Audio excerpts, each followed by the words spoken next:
இன்றைய நற்செய்தி வாசகம் மார்க் எழுதிய நற்செய்தி 10ஆம் அதிகாரம் இறைவசனம் 1-12 முடிய.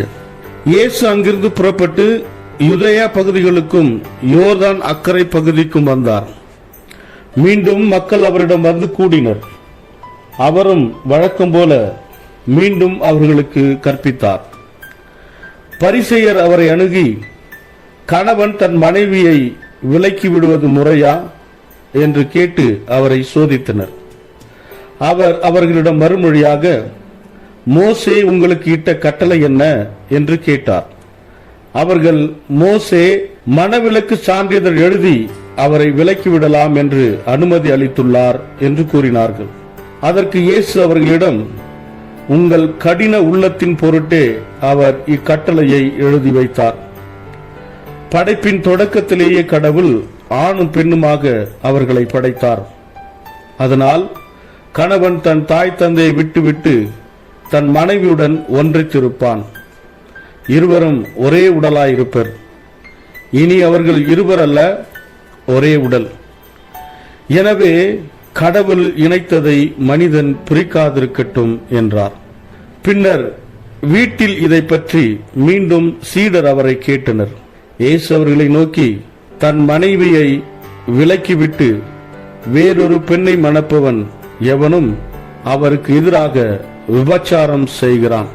தன் கணவரை விலக்கிவிட்டு வேறு ஒருவரை மணக்கும் எவளும் விபச்சாரம் செய்கிறாள் என்றார். இது கிறிஸ்து வழங்கும் நற்செய்தி. கிறிஸ்துவே உமக்கு புகழ். ಮಾರ್ಕ ಅಧ್ಯಾಯ 10 ವಚನಗಳು 1-12 ನಂತರ ಯೇಸು ಆ ಸ್ಥಳವನ್ನು ಬಿಟ್ಟು ಜುದೇಯ ಪ್ರಾಂತ್ಯಕ್ಕೆ ಹಾಗೂ ಜೋರ್ಡಾನ್ ನದಿಯ ಅಚ್ಚಡಕ್ಕೆ ಹೋದನು. ಅನೇಕ ಜನರು ಮತ್ತೆ ಆತನ ಬಳಿಗೆ ಬಂದರು.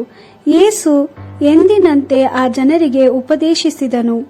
ಕೆಲವು ಫರಿಸಾಯರು ಯೇಸುವಿನ ಬಳಿಗೆ ಬಂದು ಆತನನ್ನು ಪರೀಕ್ಷಿಸಲು, ಒಬ್ಬನು ತನ್ನ ಹೆಂಡತಿಯನ್ನು ಬಿಟ್ಟು ಬಿಡುವುದು ಸರಿಯೇ ಎಂದು ಕೇಳಿದರು.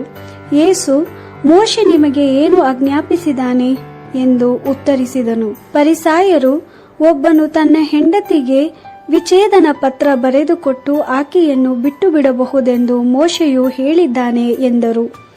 ಯೇಸು, ನಿಮ್ಮ ಮೊಂಡುತನದ ನಿಮಿತ್ತ ಮೋಶೆಯು ನಿಮಗೆ ಆ ಆಜ್ಞೆಯನ್ನು ಕೊಟ್ಟನು. ಆದರೆ ದೇವರು ಪ್ರಪಂಚವನ್ನು ಸೃಷ್ಟಿಸಿದಾಗ ಮನುಷ್ಯರನ್ನು ಗಂಡನಾಗಿಯೂ ಹೆಣ್ಣಾಗಿಯೂ ನಿರ್ಮಿಸಿದನು. ಆದ ಕಾರಣ ಪುರುಷನು ತನ್ನ ತಂದೆ ತಾಯಿಗಳನ್ನು ಬಿಟ್ಟು ತನ್ನ ಹೆಂಡತಿಯನ್ನು ಸೇರಿಕೊಳ್ಳುವನು ಮತ್ತು ಅವರಿಬ್ಬರು ಒಂದೇ ಶರೀರವಾಗುವರು. ಆದ್ದರಿಂದ ಅವರು ಇಬ್ಬರಲ್ಲ, ಒಬ್ಬರೇ. ಹೀಗಿರಲು ದೇವರು ಸೇರಿಸಿದ್ದನ್ನು ಮನುಷ್ಯನು ಅಗಲಿಸಬಾರದು ಎಂದು ಹೇಳಿದನು. ಶಿಷ್ಯರು ಮತ್ತು ಯೇಸು ಒಂದು ಮನೆಯಲ್ಲಿದ್ದಾಗ ವಿವಾಹ ವಿಚ್ಛೇದನ ಪ್ರಶ್ನೆಯ ಬಗ್ಗೆ ಶಿಷ್ಯರು ಯೇಸುವನ್ನು ಮತ್ತೆ ಕೇಳಿದರು. ಅದಕ್ಕೆ ಯೇಸು, ತನ್ನ ಹೆಂಡತಿಯನ್ನು ಬಿಟ್ಟು ಬೇರೆ ಸ್ತ್ರೀಯನ್ನು ಮದುವೆಯಾಗುವವನು ತನ್ನ ಹೆಂಡತಿಗೆ ದ್ರೋಹ ಮಾಡಿ ವ್ಯಭಿಚಾರಿಯಾಗಿದ್ದಾನೆ. ತನ್ನ ಗಂಡನಿಗೆ ವಿಚ್ಛೇದನ ಪತ್ರ ಕೊಟ್ಟು ಬೇರೆ ಪುರುಷನನ್ನು ಮದುವೆಯಾಗುವ ಸ್ತ್ರೀಯು ವ್ಯಭಿಚಾರಿಣಿಯಾಗಿದ್ದಾಳೆ ಎಂದು ಉತ್ತರಿಸಿದನು. ದೇವರ ವಾಕ್ಯವಿದು. ದೇವರಿಗೆ ಕೃತಜ್ಞತೆ ಸಲ್ಲಲಿ. Gospel according to Mark chapter 10 verse 1-12. Jesus then left that place and went to the province of Judea beyond the Jordan River. Once more crowds gathered around him, and he taught them as he always did. Some Pharisees also came and in order to test him asked, "Is it lawful for a man to divorce his wife?" He replied, "What law did Moses give you?" They answered, "Moses allowed us to write a certificate of dismissal in order to divorce." Then Jesus said to them, "It was because of your hardness of heart that Moses wrote this law for you. But in the beginning of creation God made them male and female. And because of this, man has to leave father and mother and be joined to his wife, and the two shall become one, so they are no longer two, but one. Therefore what God has joined, let no one separate." When they were indoors at home, the disciples again asked him about this.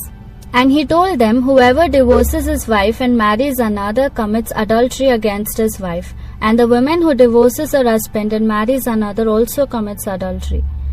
This is the word of the Lord. Thanks be to God.